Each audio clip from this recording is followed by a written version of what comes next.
Hi friends, welcome to Seek sports.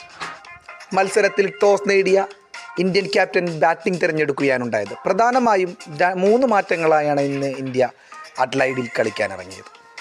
നായകൻ രോഹിത് ശർമ്മ, ശുഭ്മാൻ ഗിൽ എന്നിവർ ബാറ്റിങ്ങിൽ തിരിച്ചെത്തുകയും Washington സുന്ദറിന് പകരം രവിചന്ദ്രൻ അശ്വിനെ പ്ലേയിങ് 11-ൽ ഉൾപ്പെടുത്തുകയും ചെയ്തു. ഓസ്ട്രേലിയ ആകട്ടെ കഴിഞ്ഞ ടെസ്റ്റിൽ അവരുടെ സ്റ്റാർ ബൗളറായിരുന്ന ഹേസൽവുഡിന് പരിക്ക് പറ്റി. പകരം ബോളണ്ട് എന്നൊരു ബൗളറാണ് അവരുടെ ടീമിൽ ഉൾപ്പെട്ടത്. ഇതാണ് പ്രധാനമായ മാറ്റം. ടോസ് നേടിയ Indian captain Rohit Sharma batting തിരഞ്ഞെടുത്തു. പതിവ് പോലെ പിച്ച് റിപ്പോർട്ടിൽ നിന്ന് മനസ്സിലാക്കാൻ കഴിഞ്ഞത് ആദ്യ 2 ദിവസം ബാറ്റർമാരെ സഹായിക്കുന്ന തരത്തിലുള്ള പിച്ചായിരിക്കും. പിന്നീട് ബാറ്റർമാർക്ക് യാതൊരു പ്രയോജനവും പിച്ചിൽ നിന്ന് കിട്ടില്ല എന്നുള്ള ഒരു പിച്ച് റിപ്പോർട്ടിൻ്റെ അടിസ്ഥാനമായിരുന്നു ഇത്. എന്നാൽ മത്സരം തുടങ്ങിയ ശേഷം തുടക്കത്തിലെ അത് സൂചിപ്പിക്കുന്ന വിധത്തിലായിരുന്നു ഇന്ത്യൻ ബാറ്റിംഗ്. ആദ്യ ബോളിൽ തന്നെ മിച്ചൽ സ്റ്റാർക്ക് ഇന്ത്യക്ക് പ്രഹരമേൽപ്പിച്ചു. നമ്മുടെ ജയ്സ്വാളിനെ LBWയിൽ കുടുക്കി.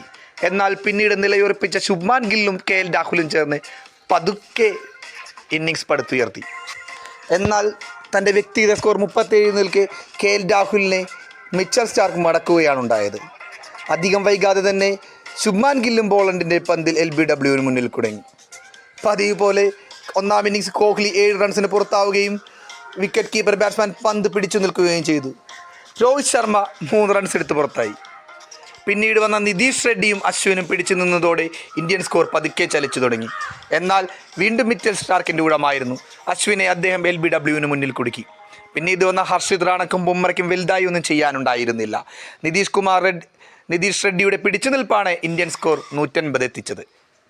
ഏതായാലും പിച്ച് റിപ്പോർട്ട് ഏകദേശം ആദ്യത്തെ ടെസ്റ്റിൻ്റെ ഒന്നാം ഇന്നിങ്സിൻ്റെ തനിയാവർത്തനം എന്ന് ഏകദേശം പറയാം. ഒന്നാം ടെസ്റ്റിലെ പോലെ തന്നെ ബൗളിങ്ങിൽ ഇന്ത്യയെ മിന്നിച്ചേക്കണേ എന്ന് പറഞ്ഞുകൊണ്ട് നിർത്തുന്നു.